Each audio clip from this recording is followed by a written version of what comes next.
Hello students welcome to official Kiran. आशा करुच्ची पिलामाने तमे समस्ते भलरे थिबो आ घरे बसिकी पाठ पढुथिबो।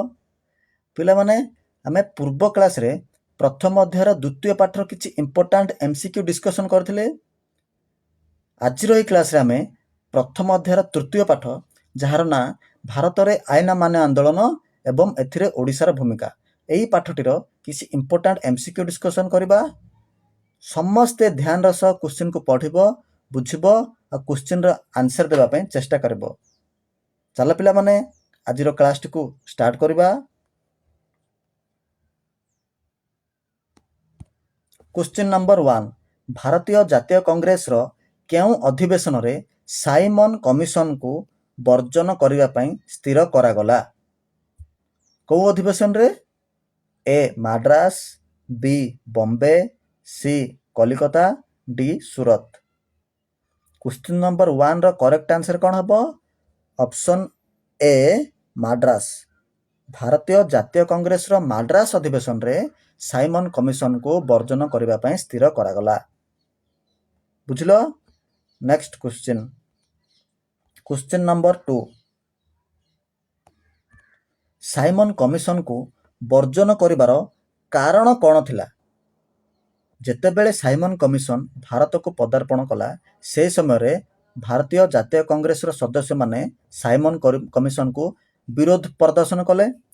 तो साइमन कमिशन को जो भारतीय जातीय कांग्रेस रो सदस्य माने वर्जन कले से वर्जन करिवार कारण कौन थिला? ए एथिरे 5 जन सदस्य रु 2 जन भारतीय थिले, बी एथिरे 6 जन सदस्य रु जणे भारतीय थिले, सी एथिरे 6 जन सदस्य रु 3 जन भारतीय थिले, डी एथिरे 7 जन सदस्य रु जणे मध्य भारतीय नथिले। तो साइमन कमिशन को वर्जन करिवार कारण कौन थिला? कारण एथिरे जो 7 जन सदस्य थिले सेमानक मध्यरु जणे मध्य भारतीय नथिले। ऑप्शन डी हमर correct answer. Next question. Question number 3 Lucknow ठारे साइमन कमिशन विरोधी शोभायात्राकारी मध्यरु किए पुलिस लाठीमाड़र शिकार होते? A Subhash Chandra Bose, B Bipin Chandra Pal, C Govind Ballabh Pant, D Mahatma Gandhi. 3 number question रा आंसर कौन हबो? Option C Govind Ballabh Pant police लाठीमाड़र शिकार होते। सेई ठारे माने मीन्स लखनऊ ठारे आउ जण मध्य पुलिस लाठीमाड़र शिकार होते किए ना जवाहरलाल नेहरू मध्य लखनऊ ठारे पुलिस लाठीमाड़र शिकार होते। बुझलो? ठीक अछि। Next question. Question number 4 Punjab Kesari नाम रे किए विख्यात? Punjab Kesari. Option A Subhash Chandra Bose, option B Bipin Chandra Pal, option C Lala Lajpat Rai, option D Mahatma Gandhi. तो पंजाब केसरी नाम रे किए विख्यात? लाला लाजपत राय विख्यात। ऑप्शन सी हमर correct answer. Next question. Question number 5 पूर्ण स्वराज प्रस्ताव केउ अधिवेशन रे अनुमोदित होइतिला? पूर्ण स्वराज प्रस्ताव केउ अधिवेशन रे अनुमोदित होइतिला? Option A Madras, option B Bombay, option C Calcutta, option D Lahore. Answer कौन हबो? Option D Lahore. लाहौर अधिवेशन रे पूर्ण स्वराज प्रस्ताव अनुमोदित होइतिला। एही लाहौर अधिवेशन रो अध्यक्ष के थिले? माने एही लाहौर अधिवेशन टा का अध्यक्षतार अनुष्ठित होइतिला? ना जवाहरलाल नेहरू को अध्यक्षतार लाहौर अधिवेशन टा अनुष्ठित होइतिला। Next question. क्वेश्चन नंबर 6 किए घोषणा करथिले जे संपूर्ण स्वाधीनता भारतर लक्ष्य? किए घोषणा करथिले?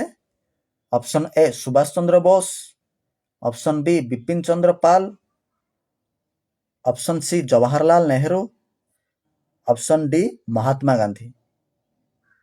तो एई घोषणाटा किए करथिले? ऑप्शन सी जवाहरलाल नेहरू घोषणा करथिले जे संपूर्ण स्वाधीनता भारतर लक्ष्य। Next question. Question number 7 Jawaharlal Nehru କେବେ ରାବି ନଦୀ କୂଳରେ ସ୍ୱାଧୀନତାର ତ୍ରିରଙ୍ଗା ପତାକା ଉତ୍ତୋଳନ କରିଥିଲେ? କେବେ ସ୍ୱାଧୀନତାର ତ୍ରିରଙ୍ଗା ପତାକା ଉତ୍ତୋଳନ କରିଥିଲେ Jawaharlal Nehru? Option A 1930 March 12, option B 1929 December 31, option C 1932 March 15, option D 1931 June 12। ତ କେବେ ଜବାହରଲାଲ ନେହେରୁ ରାବି ନଦୀ କୂଳରେ ସ୍ୱାଧୀନତାର ତ୍ରିରଙ୍ଗା ପତାକା ଉତ୍ତୋଳନ କରିଥିଲେ? ନା 1929 ମସିହା ଡିସେମ୍ବର 31ରେ ରାବି ନଦୀ କୂଳରେ ସ୍ୱାଧୀନତାର ତ୍ରିରଙ୍ଗା ପତାକା ଉତ୍ତୋଳନ କରିଥିଲେ। କିଏ? Jawaharlal Nehru. Next question number 8। ଆଇନ ଅମାନ୍ୟ ଆନ୍ଦୋଳନ କିଏ ଆରମ୍ଭ କରିଥିଲେ? ଆଇନ ଅମାନ୍ୟ ଆନ୍ଦୋଳନ କିଏ ଆରମ୍ଭ କରିଥିଲେ? ଏ ସୁଭାଷ ଚନ୍ଦ୍ର ବୋଷ, ବି ବିପିନ ଚନ୍ଦ୍ର ପାଲ, ସି ଜବାହରଲାଲ ନେହେରୁ, ଡି ମହାତ୍ମା ଗାନ୍ଧୀ। ତ ଆଇନ ଅମାନ୍ୟ ଆନ୍ଦୋଳନ କିଏ ଆରମ୍ଭ କରିଥିଲେ? ମହାତ୍ମା ଗାନ୍ଧୀ ଆଇନ ଅମାନ୍ୟ ଆନ୍ଦୋଳନ ଆରମ୍ଭ କରିଥିଲେ। Next question number 9। ଆଇନ ଅମାନ୍ୟ ଆନ୍ଦୋଳନ କେବେ ଆରମ୍ଭ ହୋଇଥିଲା? ଆମେ ଜାଣିଲେ ଯେ ଆଇନ ଅମାନ୍ୟ ଆନ୍ଦୋଳନ ମହାତ୍ମା ଗାନ୍ଧୀଜୀଙ୍କ ଦ୍ୱାରା ଆରମ୍ଭ ହୋଇଥିଲା। ତ ଏଇ ଆଇନ ଅମାନ୍ୟ ଆନ୍ଦୋଳନ ଆରମ୍ଭ କେବେ ହୋଇଥିଲା? Option A 1930 March 12, option B 1929 April 10, option C 1932 March 15, option D 1931 June 12। ତ ଆଇନ ଅମାନ୍ୟ ଆନ୍ଦୋଳନ କେବେ ଆରମ୍ଭ ହୋଇଥିଲା? 1930 ମାର୍ଚ୍ଚ 12ରେ ଆଇନ ଅମାନ୍ୟ ଆନ୍ଦୋଳନ ଆରମ୍ଭ ହୋଇଥିଲା। Next question number 10। ସୀମାନ୍ତ ଗାନ୍ଧୀ ଭାବେ କିଏ ପରିଚିତ? ସୀମାନ୍ତ ଗାନ୍ଧୀ ଭାବେ କିଏ ପରିଚିତ? ଏ ଖାନ ଅବଦୁଲ ଗଫର ଖାନ, ବି ବିପିନ ଚନ୍ଦ୍ର ପାଲ, ସି ଜବାହରଲାଲ ନେହେରୁ, ଡି ମହାତ୍ମା ଗାନ୍ଧୀ। ସୀମାନ୍ତ ଗାନ୍ଧୀ ଭାବେ କିଏ ପରିଚିତ? ଖାନ ଅବଦୁଲ ଗଫର ଖାନ ସୀମାନ୍ତ ଗାନ୍ଧୀ ଭାବେ ପରିଚିତ, ଯିଏକି ଖୁଦାଇ ଖୁଦମତ ଗାରର ମଧ୍ୟ ନେତୃତ୍ୱ ନେଇଥିଲେ। Next question number 11। କେବେ ଦ୍ୱିତୀୟ ଗୋଲଟେବୁଲ ବୈଠକ ଅନୁଷ୍ଠିତ ହୋଇଥିଲା? ଦ୍ୱିତୀୟ ଗୋଲଟେବୁଲ ବୈଠକ କେବେ ଅନୁଷ୍ଠିତ ହୋଇଥିଲା? ଏ 1930 ମାର୍ଚ୍ଚ 12, ବି 1929 April 10, C 1932 March 15, D 1931 September 7। ଦ୍ୱିତୀୟ ଗୋଲଟେବୁଲ ବୈଠକ କେବେ ଅନୁଷ୍ଠିତ ହୋଇଥିଲା? ନା 1931 ସେପ୍ଟେମ୍ବର 7ରୁ ଡିସେମ୍ବର 1 ପର୍ଯ୍ୟନ୍ତ ଦ୍ୱିତୀୟ ଗୋଲଟେବୁଲ ବୈଠକ ଅନୁଷ୍ଠିତ ହୋଇଥିଲା। ଡି ଆମର କରେକ୍ଟ ଆନ୍ସର ହେଇଯିବ। ବୁଝିଲ? Next question number 12। ତ ପିଲାମାନେ ଦ୍ୱିତୀୟ ଗୋଲଟେବୁଲ ବୈଠକ ତମମାନଙ୍କ ପାଇଁ ବହୁତ ଇମ୍ପୋର୍ଟାଣ୍ଟ। ତ ନେକ୍ସଟ କ୍ୱେଶ୍ଚିନ୍ 12 ସମସ୍ତେ ଦେଖ। ଦ୍ୱିତୀୟ ଗୋଲଟେବୁଲ ବୈଠକରେ କିଏ ଗାନ୍ଧୀଜୀକୁ ଅର୍ଦ୍ଧନଗ୍ନ ଫକୀର ଭାବରେ ଆକ୍ଷେପ କରିଥିଲେ? କିଏ ଆକ୍ଷେପ କରିଥିଲେ ଗାନ୍ଧୀଜୀଙ୍କୁ ଅର୍ଦ୍ଧନଗ୍ନ ଫକୀର ବୋଲି? A Winston Churchill, B Willingdon, C Irwin, D general ଉକ୍। 12 ନମ୍ବର କ୍ୱେଶ୍ଚିନ୍ର ଆନ୍ସର କ'ଣ ହେବ? Option A Winston Churchill. Winston Churchill ଗାନ୍ଧୀଜୀଙ୍କୁ ଅର୍ଦ୍ଧନଗ୍ନ ଫକୀର ଭାବରେ ଆକ୍ଷେପ କରିଥିଲେ। କେବେ? ଦ୍ୱିତୀୟ ଗୋଲଟେବୁଲ ବୈଠକରେ। Next question number 13। ଭାରତୀୟମାନଙ୍କ ପାଇଁ ଇଂରେଜଙ୍କର ବୋମା ଫୋଟକା ତୁଲ୍ୟ। ଏଇଟା ସମସ୍ତେ ଧ୍ୟାନରେ ରଖ। ଭାରତୀୟମାନଙ୍କ ପାଇଁ ଇଂରେଜଙ୍କର ବୋମା ଫୋଟକା ତୁଲ୍ୟ। ଏହି ଉକ୍ତିଟି କାହାର ଥିଲା? କାହାର ଥିଲା? Option A Winston Churchill, option B Willingdon, option C Irwin, option D Gandhiji. ତ ଏଇ ଉକ୍ତିଟି କାହାର ଥିଲା? ଏହି ଉକ୍ତିଟି ମହାତ୍ମା ଗାନ୍ଧୀଜୀଙ୍କ ଥିଲା। ତ ଡି ଅପସନ୍ ଆମର କରେକ୍ଟ ଆନ୍ସର। ଗାନ୍ଧୀଜୀ କେବେ କହିଥିଲେ? ଏଇଟା ଗାନ୍ଧୀଜୀ ଦ୍ୱିତୀୟ ଗୋଲଟେବୁଲ ବୈଠକ ସମୟରେ କହିଥିଲେ। Next question number 14। ଗାନ୍ଧିଜୀଙ୍କୁ କିଏ କହିଥିଲେ ଯେ ତାଙ୍କ ସରକାରକୁ ସହଯୋଗ ନ କଲେ ଭାରତୀୟମାନଙ୍କୁ ମେସିନ୍ ଗନ୍ ଓ ବୋମାରେ ଉଡ଼ାଇ ଦେବେ? କିଏ କହିଥିଲେ? ଗାନ୍ଧିଜୀଙ୍କୁ କହିଥିଲେ ଯେ ଯଦି ସେ ତାଙ୍କ ସରକାରଙ୍କୁ ସହଯୋଗ ନ କଲେ ଭାରତୀୟମାନଙ୍କୁ ମେସିନ୍ ଗନ୍ ଓ ବୋମାରେ ଉଡ଼ାଇ ଦେବେ। ତ ଏଇ ଉକ୍ତିଟି କାହାର ଥିଲା? Option A Winston Churchill, option B Willingdon, option C ସମ୍ରାଟ ପଞ୍ଚମ ଜର୍ଜ, ଅପସନ୍ ଡି ଜେନେରାଲ ଉକ୍। ଏହି ଉକ୍ତିଟି ଥିଲା ସମ୍ରାଟ ପଞ୍ଚମ ଜର୍ଜ। ତ କରେକ୍ଟ ଆନ୍ସର ହେବ ଅପସନ୍ ସି ସମ୍ରାଟ ପଞ୍ଚମ ଜର୍ଜ କହିଥିଲେ ଯେ ତାଙ୍କ ସରକାରଙ୍କୁ ସହଯୋଗ ନ କଲେ ଭାରତୀୟମାନଙ୍କୁ ମେସିନ୍ ଗନ୍ ଓ ବୋମାରେ ଉଡ଼ାଇ ଦେବେ। ବୁଝିଲ ଷ୍ଟୁଡେଣ୍ଟସ୍? Next question number 15। ତୃତୀୟ ଗୋଲଟେବୁଲ ବୈଠକ। ପ୍ରଥମ ଗୋଲଟେବୁଲ ବୈଠକ କେବେ ହୋଇଥିଲା? 1930। ଦ୍ୱିତୀୟ ଗୋଲଟେବୁଲ 1931। ଏବେ ଆସିଲା ତୃତୀୟ ଗୋଲଟେବୁଲ, ଯୋଉଟାକି 1932। এই ସବୁ ଗୋଲଟେବୁଲ ବୈଠକ ଗୁଡ଼ିକ ସିରିଏଲରେ ହେଇଥିଲା, ସେଇଥିପାଇଁ ତମମାନଙ୍କୁ ମନେ ରଖିବା ମଧ୍ୟ ସହଜ ହେଇଯିବ। କ୍ୱେଶ୍ଚିନ୍ ନମ୍ବର 15 କୁ ଆସ। ତୃତୀୟ ଗୋଲଟେବୁଲ ବୈଠକ କେବେ ଅନୁଷ୍ଠିତ ହୋଇଥିଲା? ଏ 1930, ଏଇଟା ତ କେବେ ହବନି। କ'ଣ ପାଇଁ ହବନି? କାରଣ ପ୍ରଥମ ଗୋଲଟେବୁଲ ବୈଠକ 1930। ବି 1929 ଏପ୍ରିଲ 10, ଏଇଟା ବି ହେବନି କେବେ। ସି 1932 ନଭେମ୍ବର 17, ଏଇଟା ଆମର କରେକ୍ଟ ଆନ୍ସର ହବ। 1932 ନଭେମ୍ବର 17ରେ ତୃତୀୟ ଗୋଲଟେବୁଲ ବୈଠକ ଅନୁଷ୍ଠିତ ହୋଇଥିଲା। କେଉଁ ପର୍ଯ୍ୟନ୍ତ ଚାଲିଥିଲା? ନା ଡିସେମ୍ବର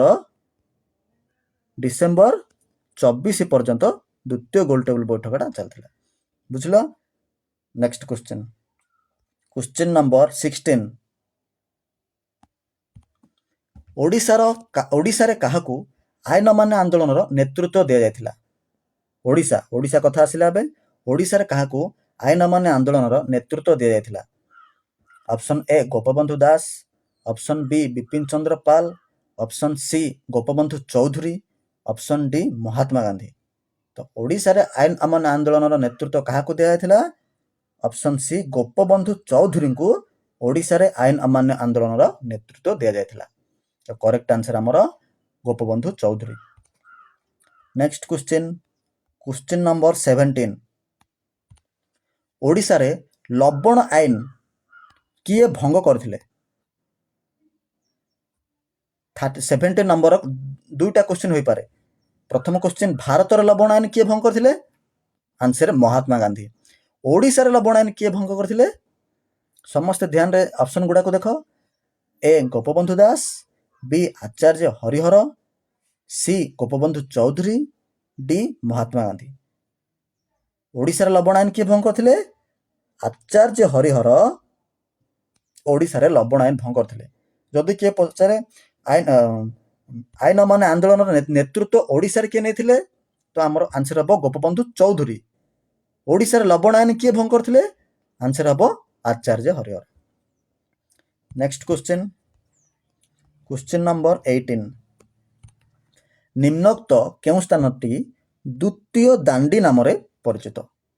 କାହାକୁ ଆମେ ଦ୍ୱିତୀୟ ଦାଣ୍ଡି ବୋଲି କହୁ? ଏ ସାବରମତୀ, ବି ଇଞ୍ଚୁଡ଼ି, ସି ରାବି, ଡି ମହାନଦୀ। ତ ଦ୍ୱିତୀୟ ଦାଣ୍ଡି ରୂପେ କୋଉ ସ୍ଥାନଟି ପରିଚିତ? ନା ଇଞ୍ଚୁଡ଼ିକୁ ଆମେ ଦ୍ୱିତୀୟ ଦାଣ୍ଡି ବୋଲି କହୁ। ତ ଇଞ୍ଚୁଡ଼ି ଦ୍ୱିତୀୟ ଦାଣ୍ଡି ନାମରେ ପରିଚିତ। Next question number 19। Bhagyabati Pata Mahadei କେଉଁଠାର ରାଣୀ ଥିଲେ? Bhagyabati Pata Mahadei? Option A Baleshwar, option B Inchudi, option C Kujang, option D Cuttack. ତ ଭାଗ୍ୟବତୀ ପାଟ ମହାଦେଇ କୁଜଙ୍ଗର ରାଣୀ ଥିଲେ, ଯିଏକି ଆଇନ ଅମାନ୍ୟ ଆନ୍ଦୋଳନ ସମୟରେ ଓଡ଼ିଶାରେ ବିଭିନ୍ନ ସଦସ୍ୟମାନଙ୍କ ସହିତ ଯୋଗ ଦେଇଥିଲେ।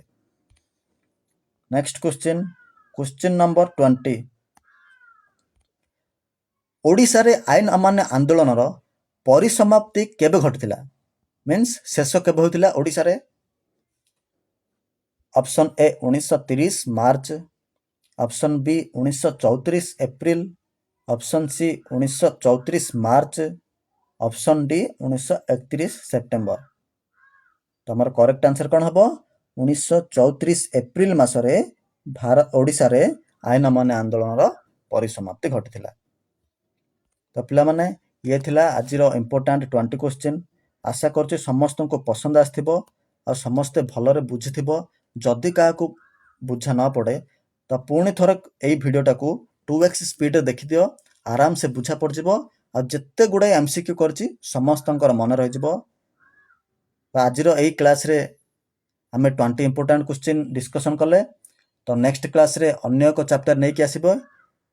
ଜୟ ହିନ୍ଦ, ଜୟ ଭାରତ।